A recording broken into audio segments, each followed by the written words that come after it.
میں نے اسے بہت روکا کہ اس جہنم میں واپس مت جاؤ۔ وہ نہ رکی۔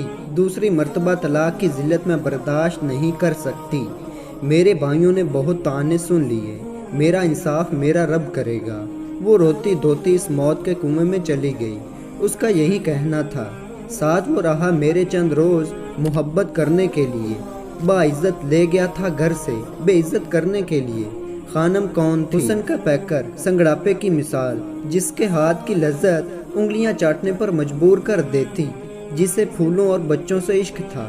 بہن بھائیوں کے بچوں پر جان لٹاتی، ماں کی دلاری بھائیوں کی پیاری، اپنے پرائے سب اس کے گریدہ۔ مگر بنانے والے نے ہرگن دیگر نصیب میں اپنے گھر کا سکھ نہ لکھا۔ ہر ایک کی خدمت گزار اس دنیا میں صرف دکھ اور اپنے پرائے کے طعنے لے کر گئی۔ شادی کے دوسرے مہینے خانم کو یہ باور ہو گیا کہ اس کا شوہر اسے وہ سکھ نہیں دے سکتا جو ایک عورت کو چاہیے ہوتے ہیں۔ اس نے اپنا شرعی حق استعمال کرتے ہوئے طلاق مانگ لی۔ بھائی برسٹر تھا۔ اس نے بھرپور ساتھ دیا اور خاندان کی مخالف مول لے کر خانم اپنے گھر آ گئی۔ مگر یہاں اس کا جینا دو بر ہو گیا۔ طلاقن کی باز کش نے اسے ڈپریشن کا مریض بنا دیا اور اس کا بی پی ہائی رہنے لگا۔ وقت کے ساتھ عمر بھی ڈھلنے لگی۔ ایسے میں بھابھی کے بھائی کا رشتہ خانم کے لیے منظور کر لیا گیا، جس کی بیوی ایک 5 سال کا بچہ چھوڑ کر چلی گئی تھی۔ خانم اس بے جوڑ شادی پر تیار نہ تھی، مگر اس دفعہ برسٹر بھائی ساتھ نہ دے سکا۔ خانم کے احتجاج کو خاطر میں نہ لایا گیا اور اسے بھابھی کے بھائی کے ساتھ بیاہ دیا گیا، جو اس کا ماموں ذات بھی تھا، اور بہت سے وعدے کر کے اسے نکاح کے لیے تیار کیا۔ مگر پس پردہ کہانی کچھ اور تھی۔ شادی کی پہلی رات ہی اسے یہ باور کرا دیا گیا کہ وہ بچے کی خواہش نہ پالے، کیونکہ اس کے شوہر کو اپنے بیٹے کا شریک پیدا نہیں کرنا تھا۔ اس لیے اسے طلاقن سے شادی کی گئی تاکہ وہ اس بٹے سٹے کی شادی کو چپ چاپ نبھائے اور اس ظالم کے بچے کی آیا بن کر رہے۔ یوں خانم کی درد بھری زندگی کا آغاز ہو گیا۔ وہ سہاگن نہ بنی، صرف بچے کی آیا، اور سسرال کی مفت کی غلام بن گئی۔ لاکھوں کا جہیز لانے والی کی زندگی ایک کمرے میں گزرنے لگی۔ 21ویں صدی میں جیسے پانی کی موٹر بھی نصیب نہ تھی۔ آسائشات تو دور کی بات، وہ بنیادی ضروریات سے بھی محروم تھی۔ غسل خانہ بھی میسر نہ تھا۔ اسے لوگوں کے گھر جانا پڑتا اور رات کو حاجت نہ ہو وہ شام کو ہی پانی پینا بند کر دیتی۔ کوئی کربلا سے کربلا تھی، مگر ایک فطری خواہش کی کہ مجھے ماں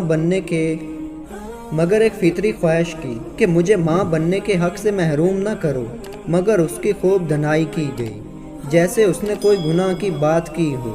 اس کا جیٹھ اسے جتلاتا، ہم نے طلاقن کو اپنے گھر لا کر احسان کیا ہے۔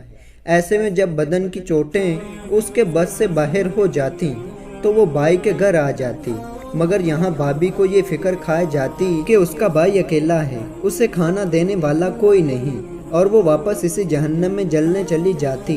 صرف مجھے پتا تھا وہ عظیم عورت اپنے بھائیوں کی لاج اپنا آپ جلا کر رکھ رہی ہے، اپنا سامان بیچ کر شوہر اور اس کے بچے کو پال رہی ہے۔